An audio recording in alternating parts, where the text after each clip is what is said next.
தமிழக மக்களே வணக்கம். இன்றைய தினமொழியில் கடவுளை பற்றிய காரியத்தில் பல கடவுள்கள் இல்லை, ஒரே கடவுள் தான்.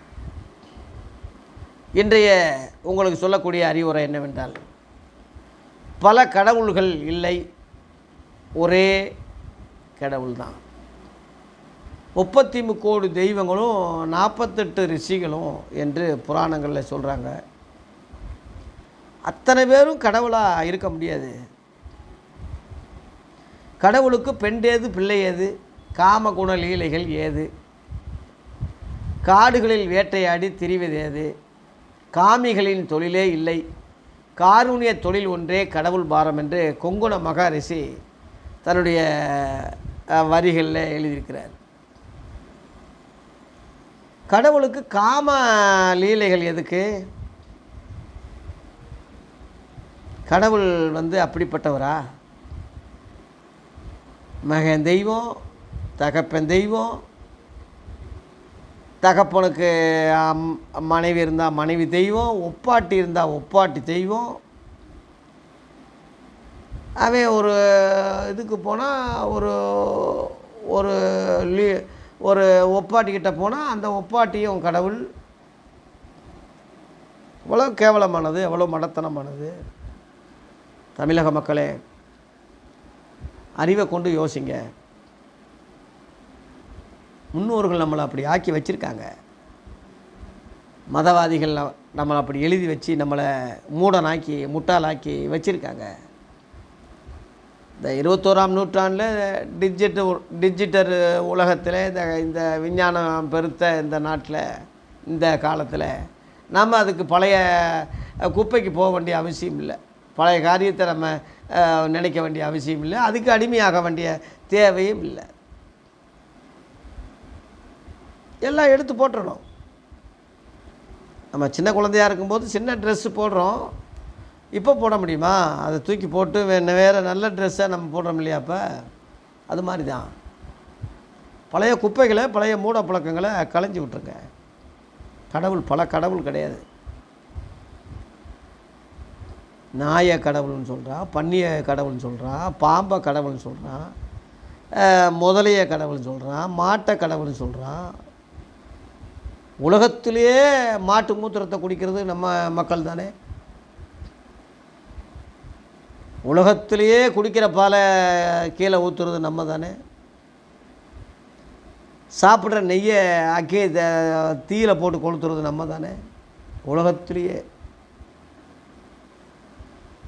ஆகவே தயவு செய்து மாற்றிக்கிடுவோம், மாறுங்க. பல கடவுள்கள் கிடையாது. தமிழ் கடவுள், ஆந்திரா கடவுள், கேரளா கடவுள், லண்டன் கடவுள், வெளிநாட்டு கடவுள், அப்படியா இருக்கு. தமிழ் கடவுள் எப்படியா இருக்குது? கடவுள் அப்படி இருப்பாரா? ஒவ்வொன்றா தனித்தனியாக இருப்பாரா? ஒரே இறைவன் தான். பல வடிவத்தில் வேணால் அவரை வழிபடலாம்.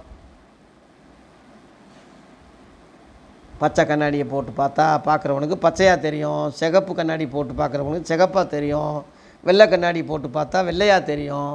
உருவம் ஒன்று தானே, ஆள் ஒன்று தானே, பார்க்குற விதம் தானே வேறு. மேலேருந்து வர்ற தண்ணி ஒரே கலர் தான், ஒரே தண்ணி தான். அது எங்கெங்கே விழுகுதோ அந்த இடமா அந்த தண்ணியாக அது மாறுது.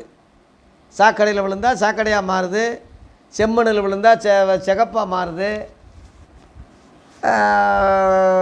கம்மாயில் விழுந்தால் கம்மா தண்ணியாக மாறுது, கடலில் விழுந்தால் கடல் தண்ணியாக மாறுது, நல்ல நிலத்தில் இருந்தால் நல்ல தண்ணியாக மாறுது. மேலேருந்து வர்ற தண்ணி ஒன்று தான் ராஜா, நேராக விழுந்த இடங்களில் தக்கபடி மாறுது. அதுபோல் கடவுள் ஒருவரே, ஒன்றே குலம் ஒருவனே தேவன் சொல்கிறது திருமூலர் சொன்னது எவ்வளோ உண்மை, எவ்வளவு கரெக்டு. எல்லா மதங்களும் அதான் சொல்லுது. லாகி லாகா இல்லல்லாகி, லாகி லாகா இல்லல்லாகி. திருக்குறானில் அல்லாஹ் ஒருவனை தவிர வேறு தெய்வம் இல்லை. யூத பழைய ஏற்பாட்டில் ஒரு தேவனாகிய கர்த்தர் ஒருவரே கர்த்தர். பழைய ஏற்பாட்டில் சொல்லியிருக்கு. கிறிஸ்தவ இதில் புதிய ஏற்பாட்டு கொள்கையில் இயேசு வந்து ஒன்றான மெய்தேவனாகிய கடவுளையும் அவரால் அனுப்பப்பட்ட இயேசுவையும் அறிவதே நித்திய ஜீவன் என்று புதிய ஏற்பாடு யோவான் புஸ்தகத்தில் 17ஆம் அத்தியாயத்தில் 3ஆம் வசனத்தில் அவர் சொல்லியிருக்கார். ஒன்றான மெய் கடவுள் தான் இயேசுவும் சொல்லியிருக்கார். அதே மாதிரி வணங்குவாய் ஜெகஜோதி ஒருவனாகி அகஸ்திய முனிவர் அகஸ்திய ஞானத்தில் சொல்லியிருக்க வணங்குவாய் ஜெகஜோதி ஒருவனாகி ஒரே ஜோதி தான்னு நம்ம புலவரும் பாடியிருக்காங்க. ஆகவே ஒரே கடவுள் 10 அவதாரம் எடுத்ததாக புராணங்களில் இருக்குது. கிருஷ்ணன் தான் 10 அவதாரம் எடுத்திருக்காரு. விஷ்ணு 10 அவதாரம் எடுத்திருக்காரு. அது பழைய ஏற்பாட்டில் 10 கட்டளைன்னு சொல்கிறாங்க. 10 கட்டளைகள் என்று சொல்கிறாங்க. இங்கே தசாவதாரம்னு சொல்கிறாங்க. 10 அவதாரத்தை ஏதோ ஒரு நிழலாட்டங்கள் அங்கங்கே பிஞ்சு பிஞ்சு கிடக்கு. மற்றபடி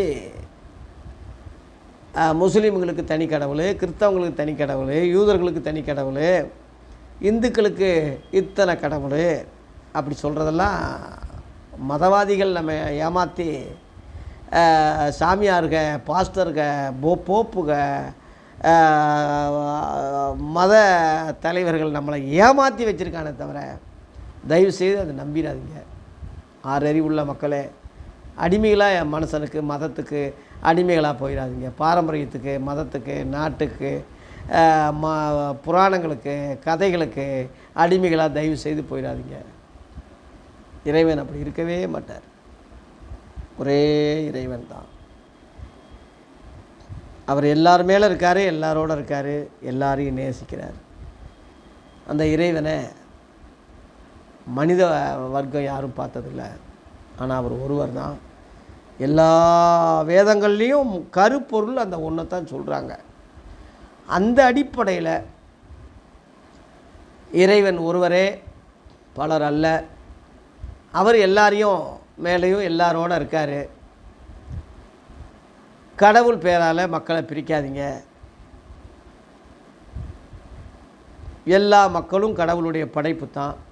இந்த உணர்வோடு கூட மனிதனை மனிதனாய் நேசிக்கிற ஒரு மனிதாபிமானத்தோடு நம்ம வாழ்வோமாக. தமிழர்களே, இந்த நோக்கத்தோடு வாழ்வோமாக. கடவுள் நமக்கு இந்த நல்ல அறிவை கொடுத்து ஆசீர்வதிப்பாராக.